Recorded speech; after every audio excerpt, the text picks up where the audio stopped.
Hello दोस्तों, आप मेरे चैनल को लाइक कीजिए, शेयर कीजिए, सब्सक्राइब कीजिए। और मैं आपको एक कहानी बता रही हूँ बंदर की, वो सुनिए और सब्सक्राइब कीजिए मेरे चैनल को। ये बताओ कि क्या एक बंदर भगवान बन सकता है? लगता तो नहीं है, लेकिन एक्चुअली बन सकता है। आज हम आपको एक मंकी की स्टोरी सुनाएंगे। वो बंदर एक फॉरेस्ट में रहता था। बंदर भाई फॉरेस्ट में रहकर खूब फल फूल खाते थे। एक पेड़ से दूसरे पेड़ पर खूब उछल कूद करते थे। ऊंची ऊंची छलांग मारकर हुआ हुआ करके सबको डराता भी था वो बंदर। उस फॉरेस्ट में कई मुनिराज आते थे और एक ट्री के नीचे बैठकर ध्यान करते थे। तो ध्यान में बैठे हुए मुनिराज को देखकर बंदर बहुत खुश होता था, लेकिन वहाँ पर कभी ऊधम, वहाँ पर कभी शरारत नहीं करता था। एक बार उस फॉरेस्ट में एक राजा वज्रजंग और रानी श्रीमती आए। उन राजा के 2 पुत्र थे, मतलब ही हैड 2 सन जो मुनि बन गए थे। वो दोनों मुनि उसी फॉरेस्ट में आ पहुँचे। तब राजा रानी ने उन दोनों मुनि राजों को भक्ति भाव से आहार दिया। बंदर पेड़ के ऊपर बैठा बैठा सब देख रहा था कि ये राजा रानी कितने अच्छे भावों से मुनि महाराज को आहार दे रहे हैं। ये सब देखकर उसके मन में आया कि यदि मैं मनुष्य होता तो मैं भी इन राजा की तरह मुनियों की सेवा करता। लेकिन देखो, मैं तो एनिमल हूँ, मैं तो पशु हूँ। मेरा ऐसा फॉर्चून कहाँ कि मैं मुनिराज को आहार दे सकूँ। आहार दान के बाद वे मुनिराज उपदेश देने लगे। राजा रानी उनका उपदेश सुन रहे थे और बंदर भी दोनों हाथ जोड़कर मुनिराजों की वंदना कर रहा था और वहाँ बैठा बैठा उपदेश सुन रहा था। ये सब देखकर राजा बहुत सरप्राइज हुआ और उन्होंने मुनिराज से पूछा, हे मुनिराज, ये बंदर कौन है? मुनिराज ने कहा, राजा, ये बंदर पूर्व जन्म में नागदत्त नाम का एक बनिया था। उस समय उसने बहुत कपट भाव, बहुत ही गंदे चीटिंग वाले भाव किए थे। मायाचारी करने के कारण ये नेक्स्ट जन्म में बंदर बना। आपको पता है, जो व्यक्ति कपट करता है, मायाचारी चीटिंग करता है, उसको तिर्यंच गति मिलती है। मुनिराज ने कहा, राजा, जिस प्रकार इस भव में हम तुम्हारे पुत्र थे ना, उसी प्रकार इस बंदर का जीव फ्यूचर में आपका पुत्र होगा और भविष्य में जब आप ऋषभदेव तीर्थंकर बनोगे ना, तो ये जीव आपका गणधर बनेगा और मोक्ष प्राप्त करेगा। मुनिराज के मुंह से ये सुनकर बंदर तो बहुत खुश हुआ और खुश होकर मुनिराज के चरणों की वंदना करके आनंद से नाचने लगा। बंदर के तो खुशी का पार ना रहा। His happiness had no bounds. वो रोज़ अच्छी अच्छी भावनाएं भाने लगा और वो बंदर मरकर मनुष्य बना। उसका जन्म हुआ भोग भूमि में, जहाँ राजा और रानी के जीव भी वहीं थे। आपको पता है भोग भूमि क्या होती है? एक्चुअली 2 तरह की लैंड्स होती हैं। एक तो कर्म भूमि, भूमि मीन्स अर्थ, लैंड, जहाँ पर हम सब लोग रहते हैं। हम सब लोग काम करते हैं, कर्म करते हैं, पैसा कमाते हैं, इसीलिए इसे कर्म भूमि कहते हैं। और दूसरी होती है भोग भूमि। ये एक स्पेशल जगह होती है जहाँ पर किसी को अर्न नहीं करना पड़ता। वहाँ ऐसे स्पेशल ट्रीज़ होते हैं जिन्हें कल्प वृक्ष कहते हैं। उनसे हमें क्लोथ्स, फूड एक्सेट्रा सब कुछ मिल जाता है। तो देखा बच्चों, उस बंदर ने कितने अच्छे भाव किए कि वो बंदर मरकर मनुष्य बन गया। एक बार वो सब बैठकर धर्म चर्चा कर रहे थे, तभी आकाश से 2 मुनिराज वहाँ उतरे और उन्होंने अनेक प्रकार से धर्म का उपदेश दिया। मुनिराज के उपदेश को सुनकर उन सब जीवों ने सम्यक दर्शन प्राप्त किया। फिर वो सभी जीव वहाँ से अपनी आयु पूरी करके अपनी एज कंप्लीट होने पर स्वर्ग चले गए और उसके 4 भव के बाद राजा जो थे ना, राजा का जीव बना ऋषभदेव तीर्थंकर और जो बंदर का जीव था वो बना उनका पुत्र, हिज सन, और उसका नाम था गुणसेन। वो इस संसार से वैराग्य को प्राप्त करके भगवान से दीक्षित हो गया और वो बन गए ऋषभदेव भगवान के गणधर। आपको पता है गणधर कौन होते हैं? गणधर स्पेशल मुनि महाराज होते हैं। उन्हें 63 रिद्धीज होती हैं, स्पेशल पावर्स। वो कभी आहार नहीं करते। भगवान का उपदेश सुनकर उससे वो द्वादशांग वाणी में कंपाइल करते हैं। They make 12 parts of the Jinvani और उसी बर्थ से मोक्ष भी प्राप्त करते हैं। तो गुणसेन ने भी तपस्या करके केवल ज्ञान प्रकट किया और फिर मोक्ष प्राप्त किया। देखा बच्चों, जब ये बंदर मनुष्य था तब इसने कितना छल कपट किया, चीटिंग करी, जिसके कारण उसे नेक्स्ट बर्थ मिला बंदर का।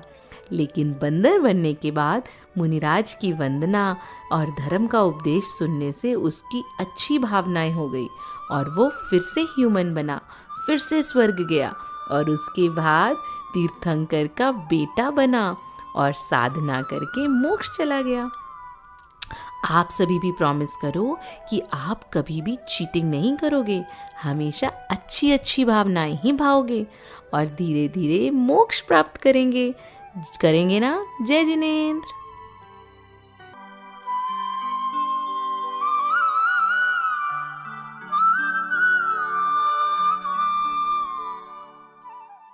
जय जिनेंद्र बच्चों। अच्छा, आज हम आपसे एक क्वेश्चन पूछते हैं। ये बताओ कि क्या एक बंदर भगवान बन सकता है?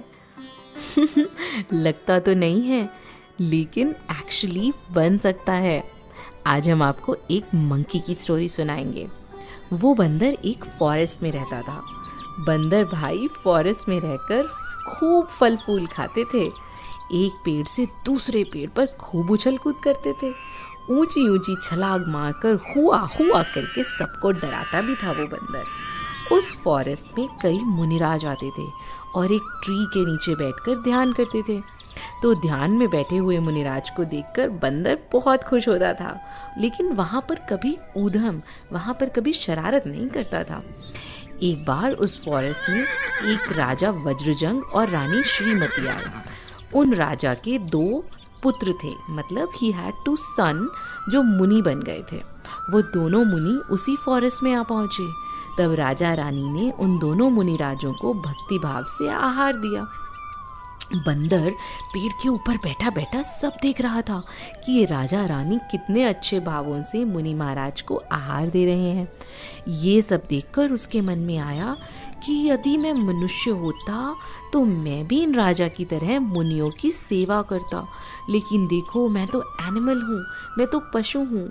मेरा ऐसा फॉर्चून कहाँ कि मैं मुनिराज को आहार दे सकूँ। आहार दान के बाद वे मुनिराज उपदेश देने लगे। राजा रानी उनका उपदेश सुन रहे थे और बंदर भी दोनों हाथ जोड़कर मुनिराजों की वंदना कर रहा था और वहाँ बैठा बैठा उपदेश सुन रहा था। ये सब देखकर राजा बहुत सरप्राइज हुआ और उन्होंने मुनिराज से पूछा, हे मुनिराज, ये बंदर कौन है? मुनिराज ने कहा, राजा, ये बंदर पूर्व जन्म में नागदत्त नाम का एक बनिया था। उस समय उसने बहुत कपट भाव, बहुत ही गंदे चीटिंग वाले भाव किए थे। मायाचारी करने के कारण ये नेक्स्ट जन्म में बंदर बना। आपको पता है, जो व्यक्ति कपट करता है, मायाचारी चीटिंग करता है, उसको तिर्यंच गति मिलती है।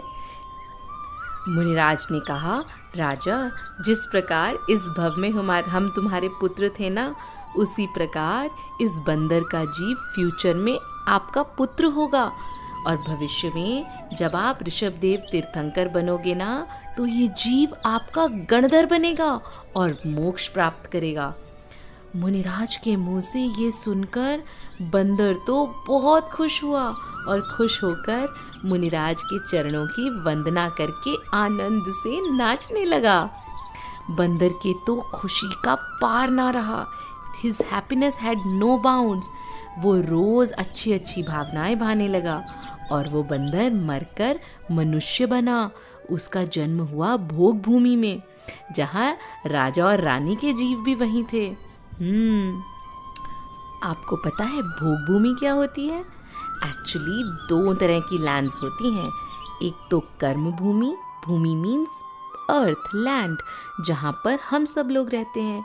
हम सब लोग काम करते हैं, कर्म करते हैं, पैसा कमाते हैं, इसीलिए इसे कर्म भूमि कहते हैं। और दूसरी होती है भोग भूमि। ये एक स्पेशल जगह होती है जहाँ पर किसी को अर्न नहीं करना पड़ता। वहाँ ऐसे स्पेशल ट्रीज़ होते हैं जिन्हें कल्प वृक्ष कहते हैं। उनसे हमें क्लोथ्स, फूड एक्सेट्रा सब कुछ मिल जाता है। तो देखा बच्चों, उस बंदर ने कितने अच्छे भाव किए कि वो बंदर मरकर मनुष्य बन गया। एक बार वो सब बैठकर धर्म चर्चा कर रहे थे, तभी आकाश से 2 मुनिराज वहाँ उतरे और उन्होंने अनेक प्रकार से धर्म का उपदेश दिया। मुनिराज के उपदेश को सुनकर उन सब जीवों ने सम्यक दर्शन प्राप्त किया। फिर वो सभी जीव वहाँ से अपनी आयु पूरी करके अपनी एज कंप्लीट होने पर स्वर्ग चले गए।